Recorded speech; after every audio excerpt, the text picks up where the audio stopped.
Welcome to another episode of Consumer Engagement in an Omnichannel World. Our co-hosts, Shri Rajagopalan and Peter V.S. Bond, explore how brands and retailers engage with consumers in store, online, and everywhere in between. And now, here are Shri and Peter. Welcome to our listeners and our audience. Another episode of Consumer Engagement in an Omnichannel World. Here, week over week, our co-host Peter and I discuss the transformation of the CPG industry as we rapidly move to digital engagement. And we have several hosts come on board. Recently, we had Brian Gildenberg from the Omnicom Group. We had Jose Luis Gomes from dunnhumby, the president of North America, and many more guests to come. And here we have a guest that I'm very proud of today because she's a former colleague of mine. But first, let's welcome our co-host, Peter. Shri, you're the Lucy to my Ethel, the Bert to my Ernie, the Spock to my Kirk. It's always good to be with you. How you doing, friend? It's too good to be true when you have a comedian as your co-host. So I'm lucky that we have one. And without further ado, welcome Oshia Savoor, the VP of the Luxury Division at Revlon for Marketing. Welcome aboard, Oshia. Tell us about yourself, what you do, and how you really got into this digital ecosystem. Hey, Shri. First of all, you both have really beautiful radio voices. So I hope I can match up with that. But my wife tells me I have a face for radio, so I don't know what that means. What does that mean? So very excited to be here. Currently, as you mentioned, I'm the VP of Marketing at Luxury Division, which means I'm managing all of the marketing for Elizabeth Arden, for John Barbados, All Saints, amongst many, many other brands.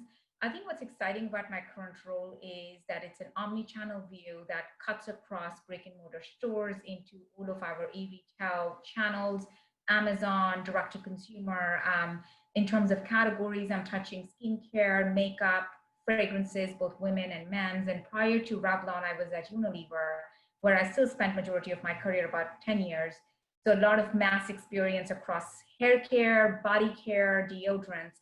To talk about it, really, I think in personal care, every category there is, I've touched it within mass and prestige as well. And now at this point in time in local and global roles. So very excited to talk about it, both as a global marketer, but also as a marketer who's now really focused on e-commerce and in how the world around us is just changing so fast.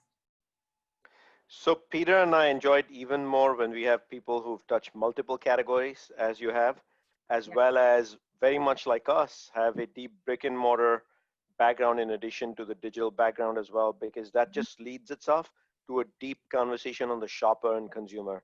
And that's where we'll start this conversation, which is if I wore a shopper's hat, do I even care? You know, we mentioned luxury division. Do I even care what is luxury, what is mass? Do I wear that lens? And then can you help the audience understand what does it mean when someone says luxury beauty? Sure. I think luxury by definition is a price point, right? At the very fundamental, tangible, functional level, it's what you pay for. It's more expensive than mass. It's higher order claims. It's higher order benefits. You know, even in the product, when you infuse something with it in a $5 product versus you actually have active level ingredients in a luxury product. But really, to me, more fundamentally, and as I look at just consumers and shoppers, I try not to look at it more from a functional and demographic standpoint. I always try to go at it from a very psychographic standpoint. And what to me is truly fascinating about luxury is what it makes people feel. So when you look at the data of the consumer makeup of who actually buys luxury goods, actually, if we, on an average, so first of all, there is nothing like really exclusively luxury goods buyers. There are people who transcend price points all the time. They transcend retailers, they transcend price points, even within beauty. They buy mass products and prestige products all at the same time. I was very surprised to see that roughly 3 to 4% people in each of the income brackets would qualify as exclusive luxury. It's very interesting that it actually over indexes with the less affluent target audience, so less than $50,000 households. You actually see that they over-index on exclusively buying luxury goods. So having worked on Suave in my past life, what I've really come to believe is that it's all about value for money and the value that people place on something. I think it's one thing to have $1 million, and it's whole another thing to feel like $1 million. And I do think that luxury beauty does that for people in a very fascinating way. And I think that there are so many numbers to prove that it does not matter how much money you make for you to buy luxury products versus mass products. What an interesting definition of luxury. And speaking of touching and feeling and knowing, I'm sorry, I wouldn't know because I don't have those multiple millions sitting somewhere with access. Neither do I. Yeah. Let me start by saying, Oshia, how happy we're to have you on the podcast today. Very excited. And I think back to my Kroger days when I worked at dunnhumby. You touched on a very important point about the exclusivity of people buying luxury goods. We had customer segments that showed that there was a group of customers that were very splurge and save. There were some categories where they didn't care about it, but there were a lot of categories where they only bought very expensive, very luxury goods. So it really depends, to your point, on what the value is for the specific product or service that you care about. I want to get to this concept of luxury and how it is transforming in terms of purchasing habits. From your perspective, what are some of the major trends going on in the industry right now that are dramatically or significantly affecting the purchasing habits around luxury goods? Sure. I mean, it's at this point in time quite stating the obvious, right? That e-commerce sales are through the roof, right? Everybody knows that. It's almost stating a fact. It's true. And I think what COVID-19's done, and it's just really accelerated some of the underlying trends that we were all already seeing. So digital growth and penetration for us, specifically in luxury division at Revlon, has always been over-indexed our overall company's penetration. So we've already been overdeveloped on it. And I think we're seeing that it's even more, the growth is double digits and triple digits and so on. Having said that, I'd also say that it will so far not yet offsetted the business we lost with brick and mortar closures, right? But that's for a separate conversation. But for now, I think e-commerce definitely has been a big change driver, and I think it'll remain so. What I'm finding very fascinating, and just building on that conversation we had about affluence, I'm also finding that age group is getting younger. Historically, we've always thought that luxury goods is a higher price point, hence a higher age group. When you start making money is when you start spending that money. But what I'm finding, and my eyes were truly opened by my interns last year, and then I started to see data supporting that, and actually it's been very fascinated by how many, almost like when I was looking at the data, it was almost 68% of younger people, 18 to 24 people, say that they buy luxury goods. Now, whether they put it on their Christmas shopping list for their parents to buy it, or they're using their parents or their mom's very expensive creams, I don't know what the source of that is, but I do find that the younger users are more engaged in luxury categories. It could also be because there have been a lot of direct-to-consumer players who are indie and who've also launched at higher price points, right? Because the direct-to-consumer model is more favorable to a higher price point just because of the operations that it takes to mobilize a direct-to-consumer site, right? So I think that could be another reason why we're finding the younger users are more engaged in the category. One thing that is kind of one of those things that on luxury, we've always had gray market, right? In a very healthy company, you would see gray market would be about 5-ish% of your business. In where you're more dependent on it, it could even be 20% of your business, but oftentimes gray market is your profit driver. It's that last minute rush. You want to make your year, make your quarter, dump, it just is what happens. It's nothing that nobody's proud of, but it just was what happens. I think in the past, it could all be hidden, and the impact to your overall business wasn't as impactful. But now I find with so many widgets making it so easy online to compare pricing, especially on places like Amazon where price comparison is so easy to do, I find that little problem that we had, a little kept secret, is no longer a secret, and it's out there in the open. And I think it's disrupting pricing in very meaningful ways. So I think as luxury brands, I think all of us have to figure out how we're going to solve that big problem that we now have. And we all know that it literally takes one lower priced item to disrupt your pricing. Hey, I just want to touch on one thing you said there, when you mentioned income. The one thing I've been dispelled of is the thought that income indicates a propensity to buy. In my experience, it only indicates a capacity to buy. 100%. I remember my 100%. first job out of business school. Mm-hmm. I was working for Hart's Pet Care, and at the time they sold livestock. On my second day on the job, I was in a delivery truck taking livestock to Woolworth stores. That's how old I am, Woolworth, in Spanish Harlem. And we were walking into this one store, and we had 16 cockatiels, which are songbirds. And they in 1992 they retailed for $80 a piece, and we were bringing in 16. And I said to the guy who was driving the truck, is this the delivery amount for the month? He goes, no, I come back in 2 days. And I said, you're selling 16 cockatiels at $80 a piece in Harlem for every 2 days? And he said, Peter, among this community, the songbirds are very much a luxury status item, and they save so that they can spend it on the things that are important to them. And that was my first understanding of this concept of what luxury really means. So I love you talking about this. I'll pass it on to Sri because I know he's itching to ask you another question.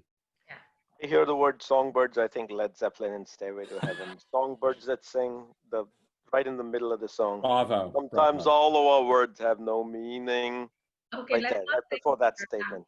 Let's not. So I don't have musical talent, so we'll go back to digital. Are we Freebird retail riffing? industry. Are we doing Freebird now? What? Oh, sorry. So, you referred to e-commerce obviously being a massive over-indexing type of situation in luxury beauty. We've just have what Peter and I have spoken in earlier episodes of the retail industry spinning into a black swan event, whether we wanted it or not. We are there now, and it's been caused by the pandemic. So in the last quarter, I'm sure you've seen a massive change in that digital purchasing habits. The two parts that I'd really like for you to talk to us about is, A, do you think that's here to stay in luxury beauty? And B, do you have a lot of partners, I imagine, that are non-necessarily digital and e-commerce anchored and also have a ton of stores that they run? What have you seen in the last quarter on your in-store partners, or now are they evolving to omni-channel, et cetera? So what's going on in the last quarter in luxury beauty? Sure.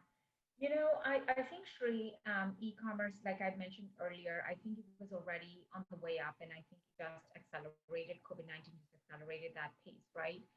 But I'm yet to be convinced or to see that it would 100% take over the volume that we do in brick and mortar. I do find that ultimately we're human beings, and the senses that define us is going to remain an important part of us.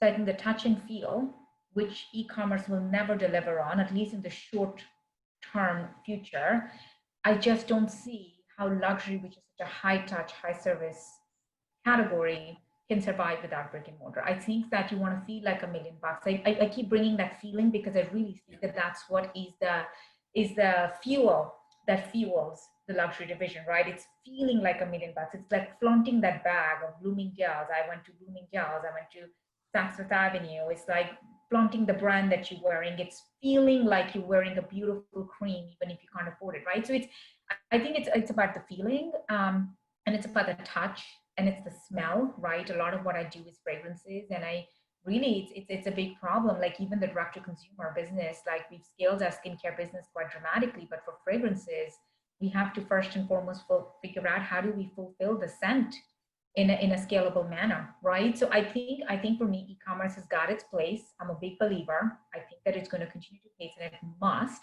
And we have to keep finding ways how to acquire, how to engage with consumers. How do we keep pushing that envelope? But at least in the short run, I am not seeing how it might entirely offset or negate the rationale for brick and mortar to be. In terms of just the retailers, I am finding that overall the retailers are trying to catch up, right? It's a catch up. I think some were faster because they were already in the roadmap, tapping into those things. So they were able to launch some of those things faster. Ulta and Sephora have definitely been at the forefront of innovation. I think some of the others are still finding their way, but I think it's going to happen. It's going to continue to happen. What I do also find is while e-commerce will keep growing, and as I mentioned, I fundamentally do believe that brick and mortar will still have a place to be. I think to me the question is, what will brick and mortar become over time? Because I think that the current way in how we are engaging with the consumer is not that engaging anymore, right? She's seeking experiences. And in the way that we're delivering experiences today are not scalable, right? It's like you do an event, you do an activation, you're done. It's one city at a time, 1,000 people overall. It's not scalable. It's not scalable for hundreds of millions of dollars worth of brands like Lauder and L'Oreal and Elizabeth Arden. We're $100 million brand.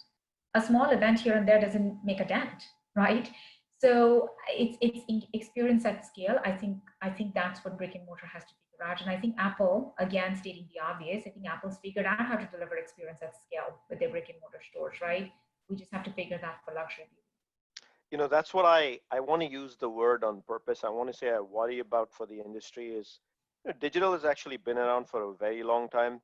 Yeah. And having worked in P&Ls of massive brands, my own personal experience is brands have largely shied away from solving this problem because there's a dramatic downstream impact to the P&L. Mm-hmm. What you just described over here as events. Events are expensive to do. To me, the entire fragrance ecosystem has a big giant problem in their hand. It's exactly what you said, because fragrances were built around what you would say was the smell or the fragrance itself, and not being able to do testing is an issue. Yeah. And even if e-commerce continues at the pace that it is, P&Ls don't have sampling programs in them, and I've experienced it not at one company but multiple times over in my life. Yeah. So I think that's a major issue for the industry as digital comes by. How do you build a sample that works with the economics of the brand as well as at the retailer? And then how do you then fulfill those samples to a consumer so you can actually sustain growth? Yeah, completely. And that would, whoever cracks it, competitive advantage for the next 3 years. Peter, our mission here, I think OSHA is giving us a challenge here. Yeah, I am. I'm challenging myself. I'm challenging the industry. Whoever cracks it will come first in this race. It's still a $3 billion category to grab. Yeah. Almost to a fault, when I talk to brand managers, they see the fuel of growth not being increasing distribution, not being increasing promotion. It's all about innovation. It's about creating a newer, better, more compelling product, better addressing consumer needs. So I'm kind of interested from your perspective in this omni-channel world. Where do you launch innovation? Is innovation something that you start in the store and you then support with digital? Or are you better off launching innovation in e-commerce, and when it succeeds, then taking it in store? I'm kind of curious where your head is at right now in this omni-channel world. Right.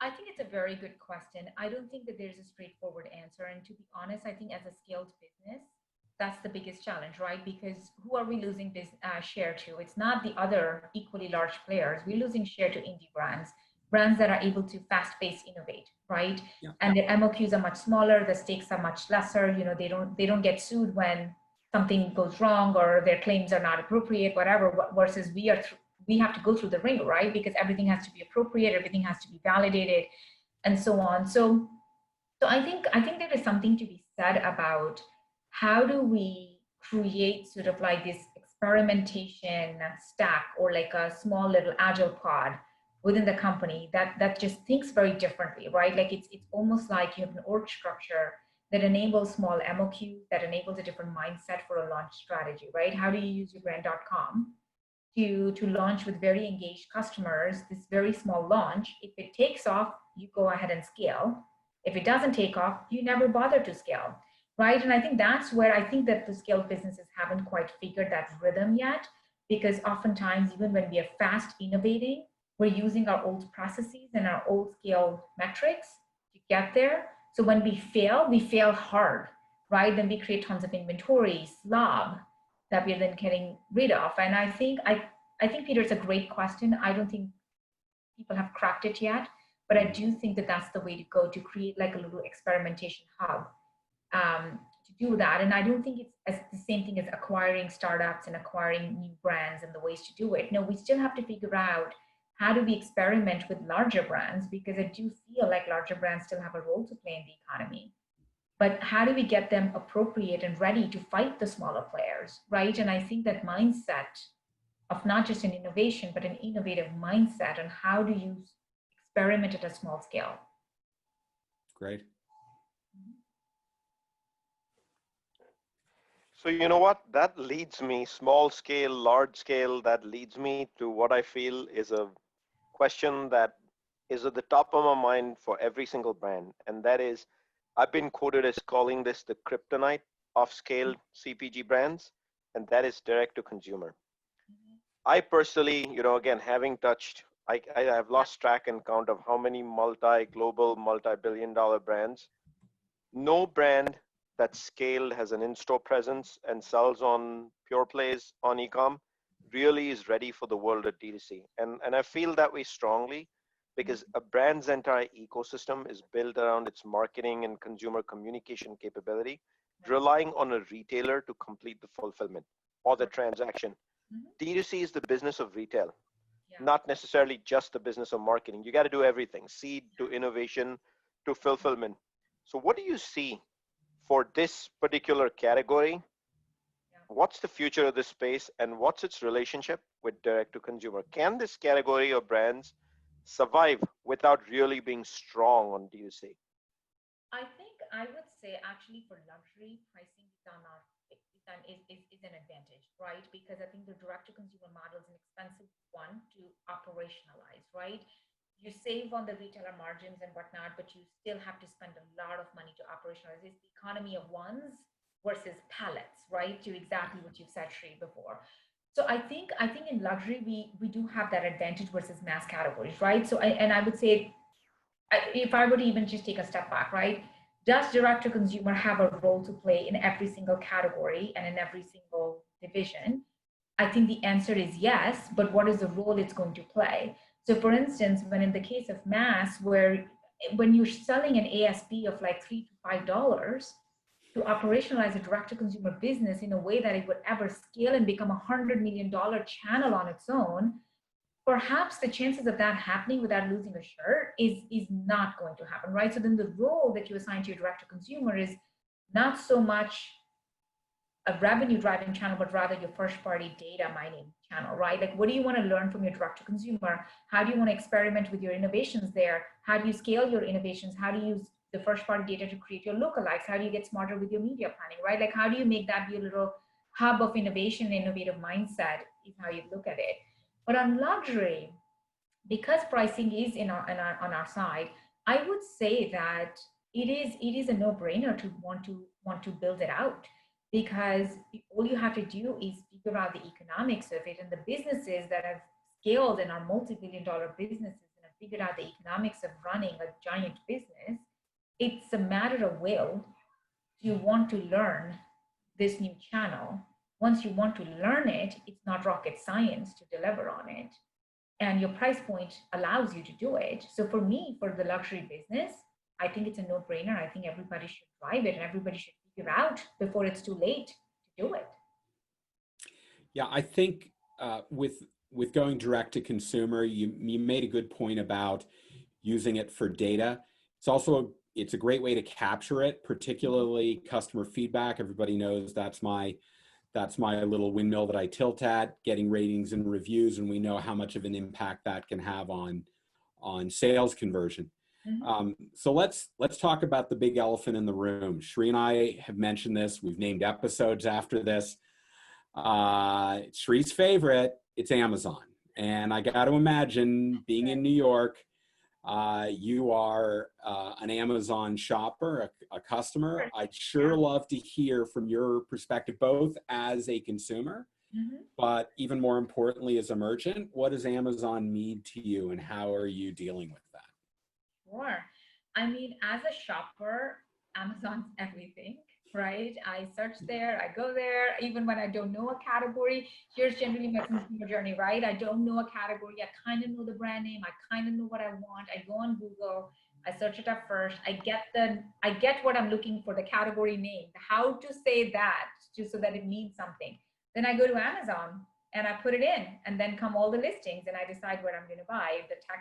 The text match, everything that I hear as a merchant is what I do as a consumer. I'm like, yep, the search title is pretty long, great reviews, Amazon's choice, nothing, 2 seconds, purchase made, done. Do you ever use it when you're in a physical store? Do you ever open up your mobile phone and actually look at Amazon when you're staring at products to help you make decisions? Or You to go to a understand what the physical price store. point is? When was You the last go to a time you physical go store. I know it's been back in the day when we went to physical stores. I'm just curious because I find that, data I've seen that 70+% of the time when consumers are in physical stores and they need information on pricing or product description or anything, Reviews. reviews in particular, they open up Amazon because they know they're going to find it. I'm just kind of curious. Right.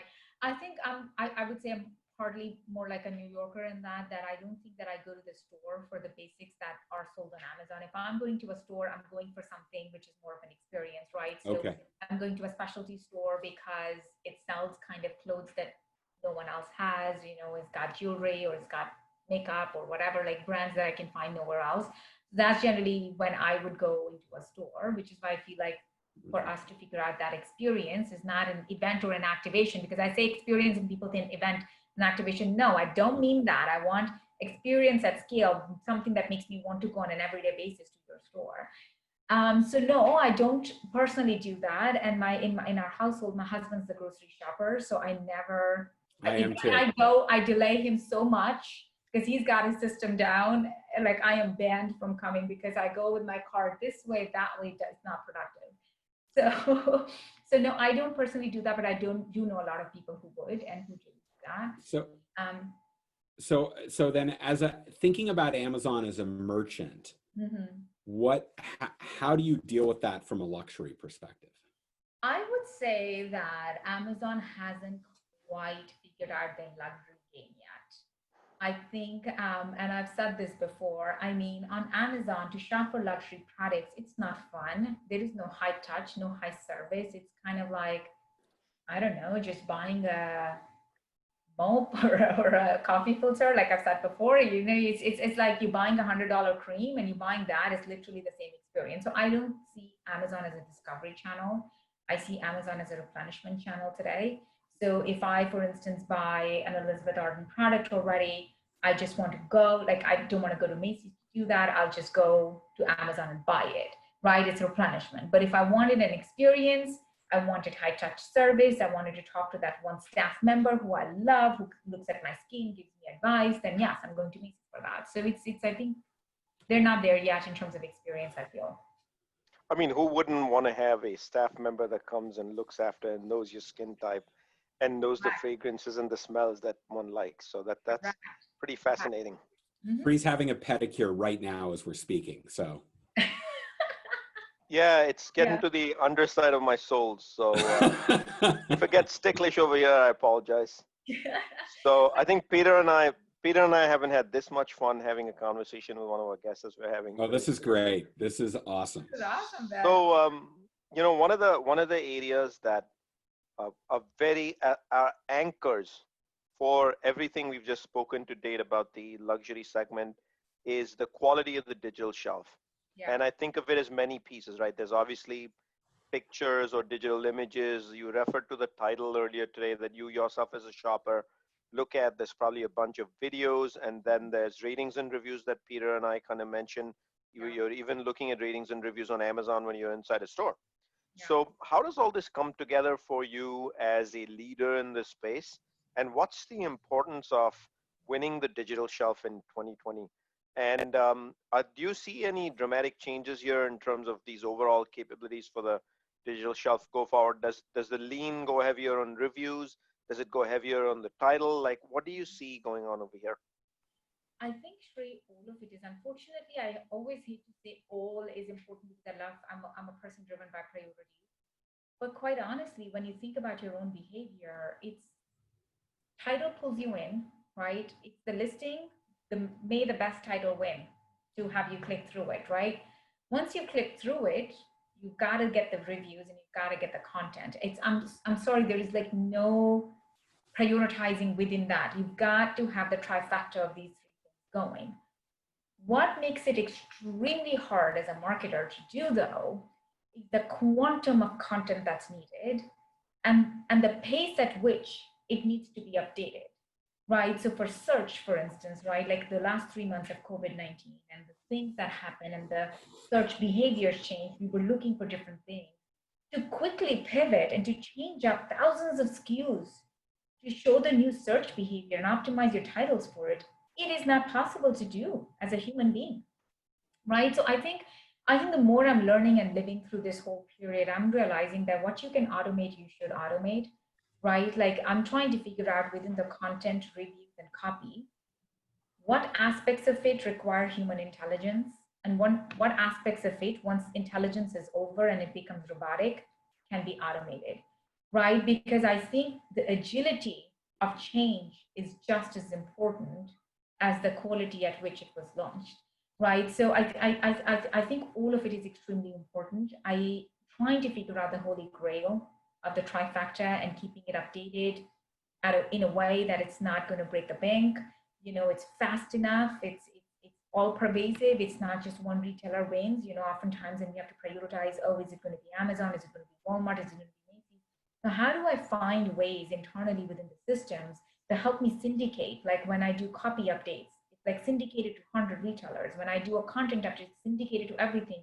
It automatically takes the copy out, copy on image, copy not on image, that sort of stuff. Like how do I take the robotic aspects of this journey out of my people's hands, give it to the machines, and right, where do I use my people's brains in figuring out those messaging hierarchies, the content quality, what am I really trying to tell the consumer, what's going to really make them change their mind, that sort of stuff. So I think still figuring it out. We're work in progress. I think everybody's a work in progress right now, but I think Digital Shelf has to have all those three aspects.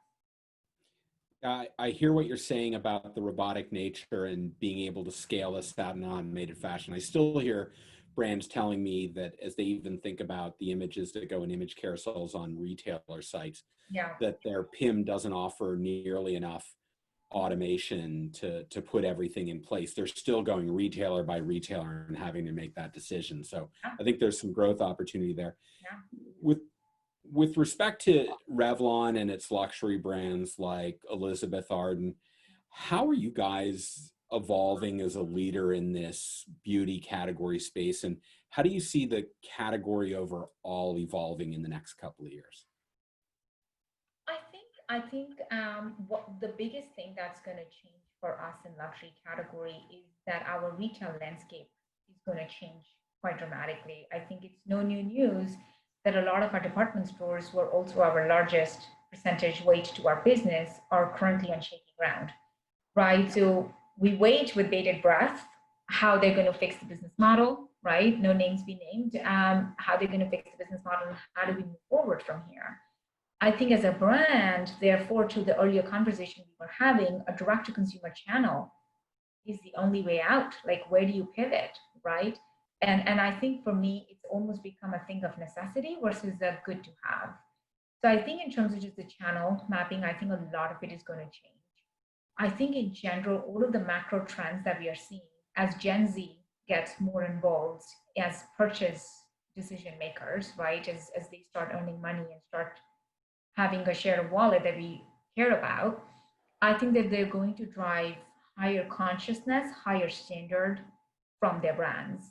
And again, authenticity, while hugely a buzzword, it's also going to remain extremely important because as a large brand, it's hard to build that one-on-one relationship with your customers, to tell those authentic stories.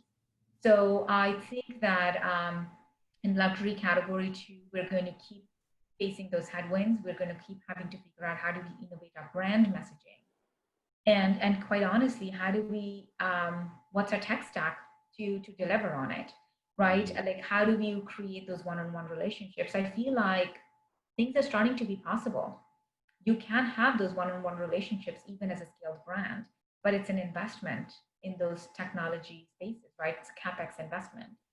So I think it's to be seen, but I do see that one-on-one, that high touch, high service aspect for prestige will stay, but how we deliver it will change. I think we'll have to figure out how do we crack our direct to consumer models, and I think in general, just the macro trend around higher standard from the brands, I think will continue to take shape. Speaking of macro trends and Gen Z purpose, things of that nature, you refer to technology. So, voice, artificial intelligence, virtual reality, fake news, or do they actually mean something in the luxury beauty category? And where do you see these things transforming the category? Or even what are y'all personally involved in this space? Right. I think we're learning right now. So I'm going to talk more as a person who's in the industry and who talks to several vendor partners and just looking at stuff. I think AI is going to be like e-commerce. I feel that one can't exist without it. I think the quantum of work that we now have to generate. I mean, think about it. Just 4 years ago, right? My global marketing ad brief used to be one TV ad, 60-second, 30-second, 15-second. Okay, maybe cut to 6 seconds out of it, right? Make two print ads. Okay, and make banners out of it. That was the extent of my creative brief. And Peter, Yeah. she rotate on to the touched next brand. Peter, she touched my favorite topic, media. Oh God, never open that door. Oh, Uh-oh, what have I gotten myself into? So, but now you think about the creative brief. I mean, it's endless the amount of content we need. And not only is it the endless quantum of the content you need, it has to be high quality that converts and it has to change. We were talking about the agility and the ability to refresh it and make it relevant, I think has to happen. So for me, AI, I'm just waiting for it to become so sophisticated that I actually means something that I can actually, when I say that I want to automate what I doesn't need human intelligence, I want to be able to do that. And I think for me, AI is the solution to do it. It's machine learning. Like, take all this robotic stuff from me, do it for me, machine, right? Like, that's what I'm telling the machines to do. So AI for me is going to become synonymous with e-commerce. I think it's a matter of development and sophistication there. Um, Voice, I'm a bit worried about it because it's going to change quite dramatically how we are going to go to market because earlier, and I think Shri, it's one of your charts I remember from seeing at Revlon. It used to be the fight on the shelf, right? There would be 200 SKUs at a time, right? To a first page visibility on Amazon, which is maybe 6, 7, 8 listings, to mobile, which is now 3 listings, right? It's the race is like the race is just getting shorter and shorter and shorter. And voice is just one. Who is going to be the one that she orders when she is making that decision or he's making that decision? I don't know. I don't know what happens to the marketing pipelines. Like, will we go back to offline marketing again? Because now it's really about just top of mind consideration that when you're buying a detergent, make sure Tide comes to mind because whatever comes to your mind, you're going to say it, right? Or it's no longer about that one on one relationship. It's about that top of mind offline consideration. I don't know. I'm worried about voice. I don't know. I don't know how we will adapt. I'm learning yet about Amazon marketing, and now you throw voice into the picture. I'm like, oh my God, the marketers can't keep it straight anymore. I've always Peter, thought that. I'm sorry, my big learning for this week is I have actually contributed a useful chart to this planet Earth. There we go. Great. Many useful charts. Well, I'll tell you, voice for me, I've always thought that at least out of the box, voice was advantageous to brands Yeah. in particular categories because no one is going to say, Alexa, please order me facial tissue. They're going to ask for Kleenex, and there she is talking in the background. That's my mistake for Looks talking. like that's what's got you up and worried, Osha. But the point is, I think it's advantageous for some brands. But you're right; it still has time to play out, and I don't know where it's gonna go. So Shri, I'm just gonna go ahead. I think I was just going to say, I think it's not about like it's not advantageous for brands. It's just how do we start thinking about a media planning again, right? Because right now, from offline to online media, and we've been so much about this retargeting, targeting, getting sharper with that. But to me, I think voice commerce may bring us back into that offline marketing space Mm-hmm. where it's about top of mind consideration, right? So I don't know how it's going to play out from a media's perspective. All right. So Shri, I'm just going to make the call right now. Osha is such a great guest. We're going to have her back, but when we do, we're going to hold her feet to the fire because we're going to ask her now about predictions. Oh my. So we're going to hold you accountable. So think carefully about this. What do you see? What are your predictions for your business, the industry, over the course of the rest of the year? Say what's top of mind for you? Yeah. I think this year is still up for grabs. I do not know with COVID-19. I haven't decided where COVID-19 is going. So we are definitely planning the year very conservatively because, there's a lot of operations and P&L management that goes into it. I think in just sort of being high level trends that I'm seeing will continue to shape the future of our retail. I do think that the mass and prestige will keep blending.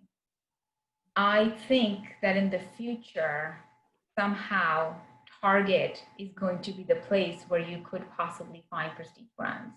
But it's not going to be on the aisles with your shopping cart. It's going to be shop and shop.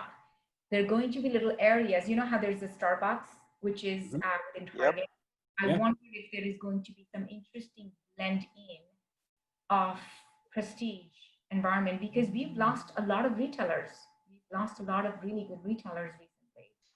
And I think that there is an opportunity there to build out a high touch, high service experience. It's like the Boots Walgreens model from the UK. It's what the Ulta model is. You can buy mass and prestige in the same area, right? And Shopper Drug Mart in Canada. Yeah, I'm surprised that particular model has not emerged south of the border as extensively as it has there. I mean, they go, frankly, well above what even Ulta and Sephora are doing in many cases. I'm quite impressed by their merchandising strategy. I've been to Shopper Drug Mart. You literally, you walk in, it's prestige, everything looks beautiful. You're buying your $100 cream. You take 2 steps further in, you're buying your Tylenol. There's literally no trust. You're like 2 steps further in, you're buying Tylenol and like Band-Aids and stuff, right? I know. It's really, it's your anchor. You walk in, you feel like $1 million, and then you go on with your life, and buy other stuff. So I think that model, will it come to the US? I think it's a matter of time. I think all the brands need a place to sell. And I think Target, not so much Walmart. I feel like Target already is a Target, right? It's always been that perception of it that it's more engaged with the millennial audience. It's got that little vibe going to it. So I sometimes wonder what will happen there. We actually saw a lot of that in the in the baby category at Johnson & Johnson, how the baby shopper started really congregating in and out of a Target. Yeah, their adoption of direct-to-consumer brands and bringing them in store. I work with a Target-focused agency called the Bluebird Group, and they are solely focused on bringing D2C brands into Target and ones that tend to be a little bit more high-end. So I think you may be right around where Target has some opportunities where other retailers in their space don't. Quite honestly, when I am a big West Elm shopper, I love interior design. That's like my calling that I never addressed, right? And I love some of these stores, like Anthropologie, West Elm, and so on. But quite honestly, Target beats them hands down. It copies their design. It's like significantly lower pricing, great quality. So I think they have to just figure out what that model is. But I think there is something there. The second thing that I feel like for department stores specifically, it's a vision of mine. I don't know how long it'll take to get there. It may never get there. But I do think that one of the fundamental things, right, is the root cause of departments are struggling as much as it is, it's real estate and it's inventory, right? So much overheads that are going into it, right? And so much inventory that's locked up, 16 to 18 weeks and so on. What if we were to try and address those two causes at the heart of it, right? And we say that we are going to enable online shopping in retail. So you go to a store and all you're doing is just testing the product. You test the product, you love it. There's a little iPad there. You order your thing and it arrives. By the time you get home, it's there, right? That's it, and it's happening already, right? Like in cities, it's happening already where you get the same day delivery. It's the same thing. And you get rid of all of your expensive real estate. You can literally have a studio, right, and house all your brands. There's no need to carry inventory. And it's all in a backup warehouse that doesn't have to look pretty with lots of lights and air conditioning and all of that beautiful stuff. So you address two fundamental issues that are plaguing, if you will, the retail environment. And I feel like it could be something very interesting. It's drizzly for beauty products. I love it.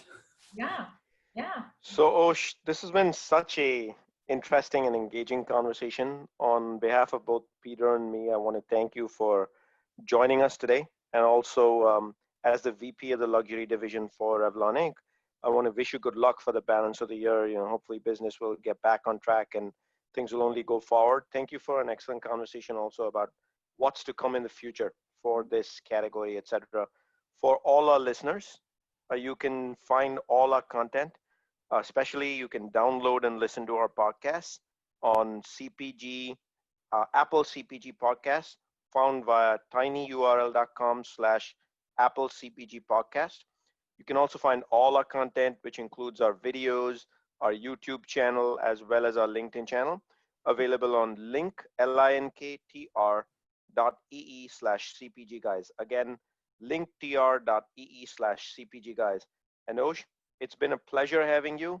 And Peter, as always, every single week, this is a lot of fun. And look forward to the next episode with another guest here on consumer engagement in an omni-channel world. Thank you. Take care. Thank you. Bye, everyone. Thank you.